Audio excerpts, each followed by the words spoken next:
Beleza, galera? Vamos falar um pouco sobre liberdade hoje, né? Um assunto bem sugestivo, né? Tendo em vista que a dependência química, ela é exatamente, né, uma escravidão. Daí vem a palavra dependência, né? E a gente percebe que não depende somente da droga, que a droga ela é simplesmente o sintoma principal da doença, né? Mas existem várias outras dependências, dentre elas, de uma forma mais enfática, a dependência de coisas, pessoas e circunstâncias, né? Geralmente o adicto, né, o alcoólatra, enfim, o dependente químico, o drogadicto, ele é dependente de coisas, pessoas e circunstâncias. Ele tem uma dependência muito forte, né, desses três fatores, desses três aspectos.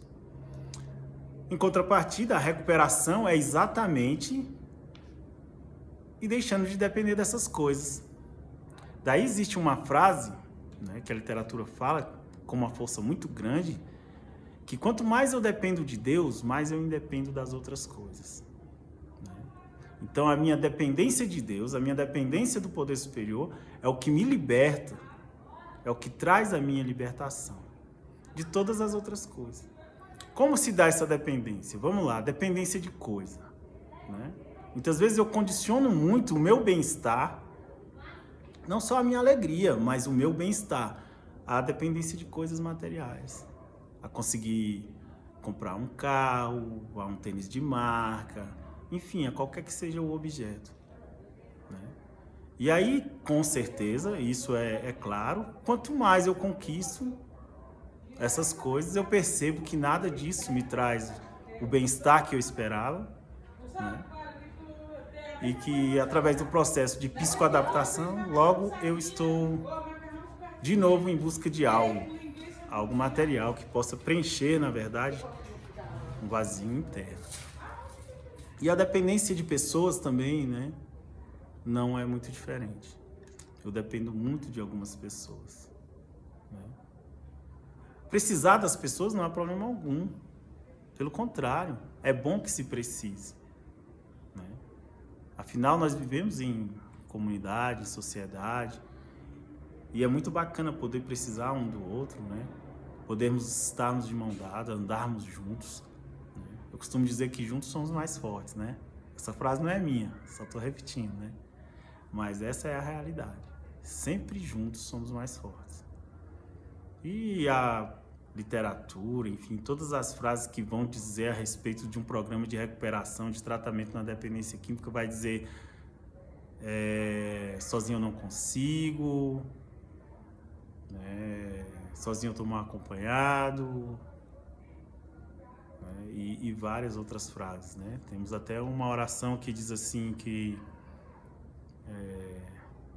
nada se compara à energia de um grupo de pessoas tentando e conseguindo o mesmo propósito. E na verdade tudo no aspecto espiritual, se você for ligar, é sempre nós, nunca eu, sempre nós. Tudo é no plural, tudo que é espiritual é plural, né? Tudo que está desprovido de orgulho, de soberba é plural, não é verdade? Eu não vivo só, eu não consigo resultados em nada sozinho, tem sempre alguém comigo, algum apoio, alguém por trás ou do lado, né, que seja. Essa é a realidade. Mas já depender de outra pessoa, aí já não é salutar, né? Já não é saudável, né? Porque a minha dependência traz comigo uma exigência de que essas pessoas possam, de certa forma, responder da forma como eu gostaria que elas respondessem para N situações da minha vida, né? E aí eu começo a condicionar a minha felicidade a estar com minha esposa, ou ao meu filho, ou à minha mãe, né? E antes de mais nada eu preciso saber que eu sou um ser único, né? Eu sou um indivíduo, né? E eu preciso estar feliz na solitude, eu preciso estar feliz comigo mesmo, sozinho comigo mesmo. E quando eu dependo de outra pessoa, eu não consigo sentir felicidade sozinho, eu não consigo estar bem sozinho, não é verdade? E aí é complicado a dependência. Né? É complicado a dependência porque muitas vezes eu começo a me autoanular em função do outro, porque eu dependo do outro. Eu começo a me submeter a certas situações que não são saudáveis, que são tóxicas. E aí eu percebo que a minha relação com o outro é uma relação doentia, porque é uma relação baseada em dependência. Né? Então depender de pessoas também não é legal, depender de coisas não é legal. E a outra dependência que eu falei é a dependência de circunstâncias. Né? Como se dá essa dependência de circunstâncias? Né? Vamos imaginar que você resolveu realizar uma peça teatral. E aí você produz o cenário, você produz toda a peça, o enredo, né? Enfim, e as roupas, e você prepara as luzes, e você é o diretor, e você é o produtor, você é tudo na peça. Mas quando a peça ainda não sai da forma como você gostaria, você se revolta, né? E aí cria um sentimento de raiva. Esse sentimento de raiva geralmente traz um comportamento consigo, né? Tem o sentimento de iraforra, que é um sentimento de vingança, onde eu respondo de várias formas a respeito desse sentimento. Então, muitas vezes eu dependo muito de que uma circunstância ela saia exatamente da forma como eu gostaria que ela seja. E ela não vai ser assim. As circunstâncias a gente não pode controlar, a gente não pode controlar as pessoas, a gente não pode controlar as circunstâncias e nem a gente pode ter tudo. Não é verdade? E aí todas as vezes que eu jogo com a minha vida, eu manipulo, eu articulo, eu minto, eu enceno, tudo para que aquelas situações sejam favoráveis a mim. Porque ainda cheio do egocentrismo, preciso que tudo gire em torno de mim. E nem sempre as circunstâncias vão sair de acordo com o que a gente gostaria. Pelo contrário, né? Essa espontaneidade da vida é que é maravilhosa. Né? Nada é ensaiado, nada é treinado e a vida nos surpreende todo dia. Todo dia ela nos surpreende. Até o clima, às vezes, né? Você acredita que vai fazer sol o dia todo, vem chove. E a vida vai te surpreendendo, cara. E é assim, não tem como controlar as circunstâncias. Então, é necessário sair do controle. É necessário entregar. Né? E viver de uma forma mais leve. Aí se vive de uma forma mais leve. Começa a se aceitar que não se tem o controle, começa a aceitar as coisas que não pode modificar, começa a modificar aquelas que pode, porque nós precisamos ser protagonistas dentro da nossa vida, não é verdade?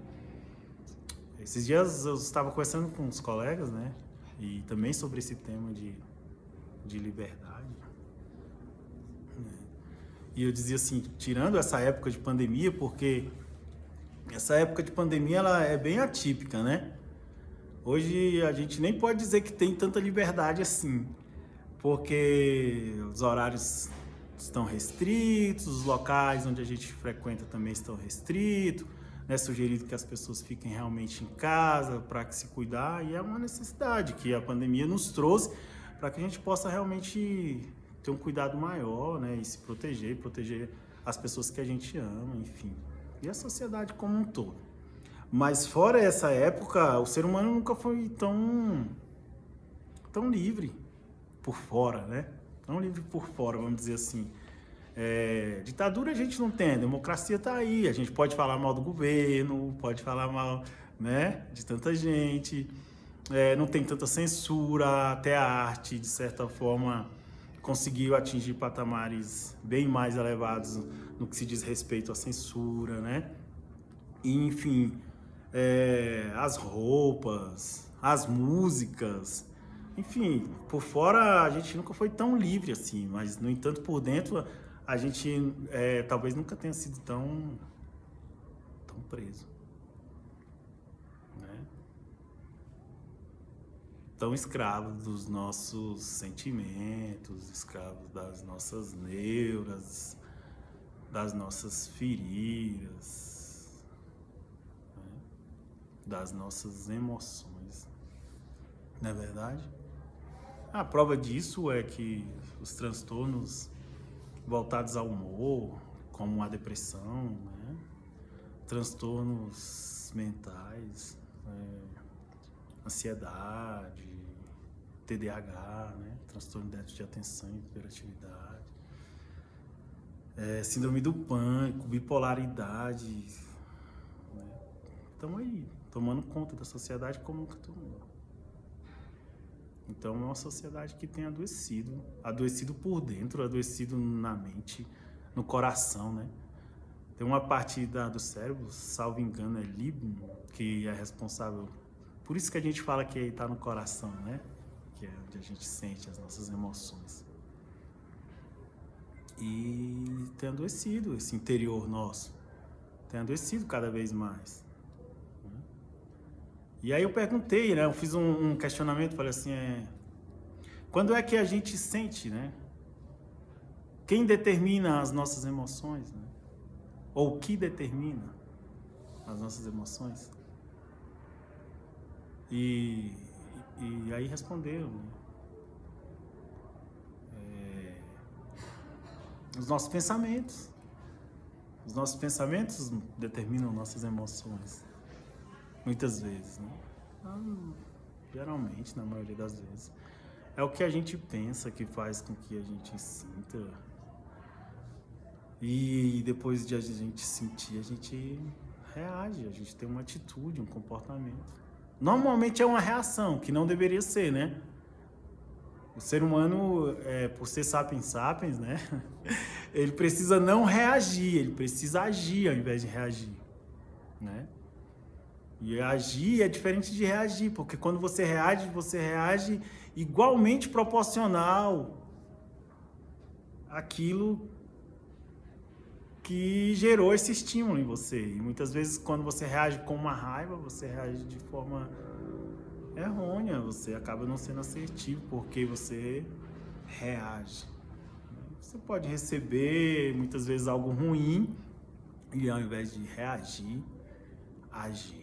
E aí é quando a gente fala assim, fazer diferente, eu preciso fazer diferente, né? Eu preciso dar uma resposta ao meu estímulo diferente do que ele é acostumado. E aí eu começo a me reprogramar, não é verdade? E aí a gente falando, voltando, né, o assunto que eu vou embora assim, vou me perdendo. Vamos voltar um pouco para a questão do pensamento. Eu preciso ter mais cuidado com aquilo que eu penso. A gente falou, vamos ter um cuidado maior com aquilo que a gente pensa. Vamos ter um carinho maior, uma atenção maior para aquilo que a gente pensa, porque aquilo que a gente pensa gera um sentimento que adoece a gente. E aí se torna algo cíclico, porque eu penso ruim, sinto ruim e vou agir ruim. E com essa ação ruim, eu entro de novo num pensamento ruim, que sinto novamente ruim, que erro novamente. E vira cíclico, é um processo cíclico e destrutivo, né? Porque vai destruindo a alma da gente, vai destruindo as pessoas que a gente ama, vai destruindo as nossas relações, vai destruindo tudo que é de bom em nossa volta. Então vamos ter uma atenção maior com aquilo que a gente pensa, mas como, Geraldo? Pô, como que eu vou controlar aquilo que eu penso? Porque muitas vezes meus pensamentos eles são completamente invasivos. Eu nem sequer gostaria de estar pensando aquilo, mas de uma hora para outra ele pousa na minha cabeça e faz um ninho ali na minha cabeça e começa a adoecer tudo aqui dentro, né?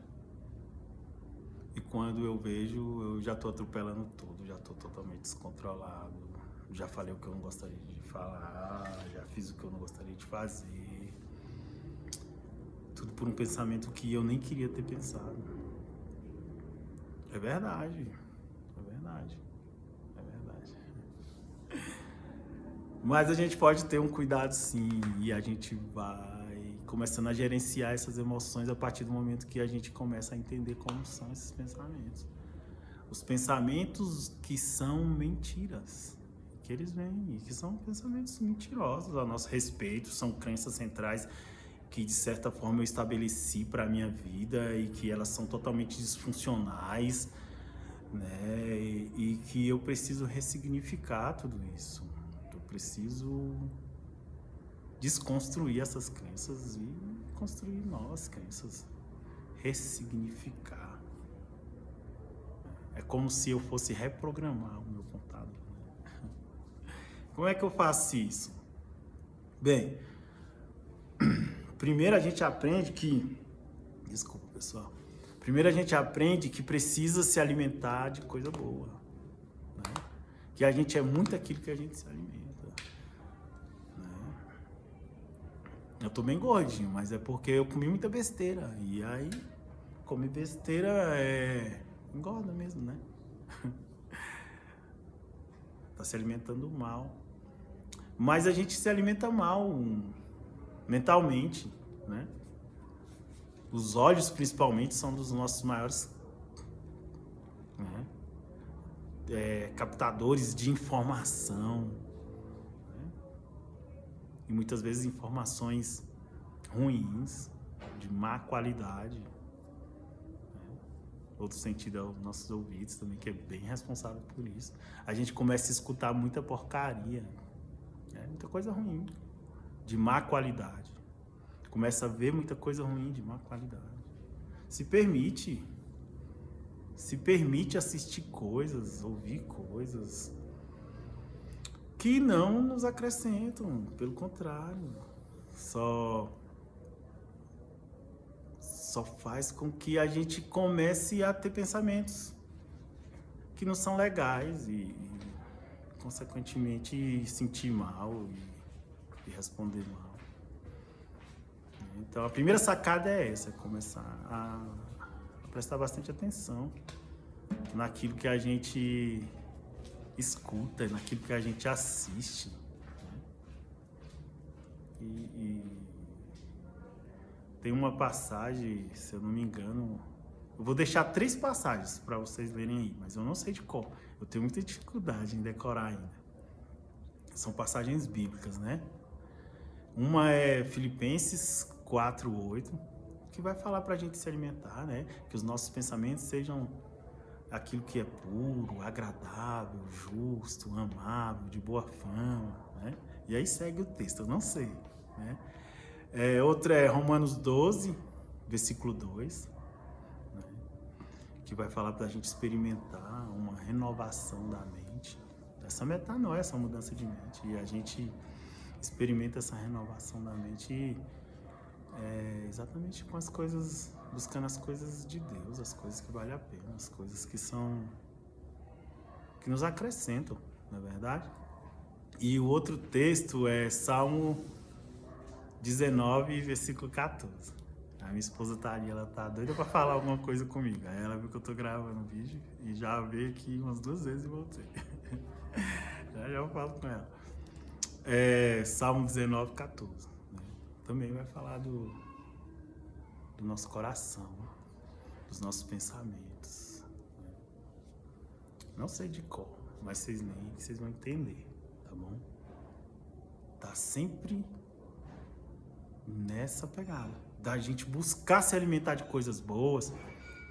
Toma cuidado com publicidade ruim, cuidado com novela, com filmes, sabe, com músicas, sabe, porque entra de certa forma um monte de porcaria e você tem acesso a isso, a seus filhos. E quando pensa que não, você está reproduzindo a mesma coisa. Quando não reproduzindo, está sonhando. Quando não, está pensando. E é uma decisão sua. Com certeza, se tirar essas coisas e começar a ter um hábito mais saudável, com certeza com o tempo as coisas vão sendo completamente diferentes, né? E aí você vai ver que você vai se tornar mais livre, né? Também faz parte da liberdade. Mas lembra que eu falei que a grande sacada é depender de Deus? E quando eu dependo de Deus, eu começo a não depender mais dessas outras coisas, né? Porque esse Deus, ele vai me suprindo em tudo aquilo que eu preciso. Eu deixo de ter uma vida baseada na carne. Passo a ter uma vida, a olhar a vida com um olhar mais espiritual, a viver a vida de uma forma mais espiritual, né? Porque esse tempo nosso aqui na Terra é muito curto e muito insignificante em relação à vida que Deus tem para nós na glória, né? Só não é tão insignificante porque nós precisamos passar por aqui de uma forma valorosa, né? Buscando cada vez mais, abrindo mão da concupiscência, né? Dessa inclinação para o pecado, sabe? Nos desviando das tentações, do mal, nos confessando, né? Perante o outro, as nossas fraquezas, imperfeições, e buscando ser melhor, né? Sempre juntos, com o apoio da igreja, né? A gente vai aprendendo um monte de coisinha, né? A gente vai aprendendo a conhecer o outro de uma forma mais profunda antes de falar mal dele, né? A gente vai aprendendo um monte de coisa que está relacionada ao amor. Isso nos faz livres, isso nos faz mais libertos, tá bom? Beijão no coração, tamo junto aí, só por hoje.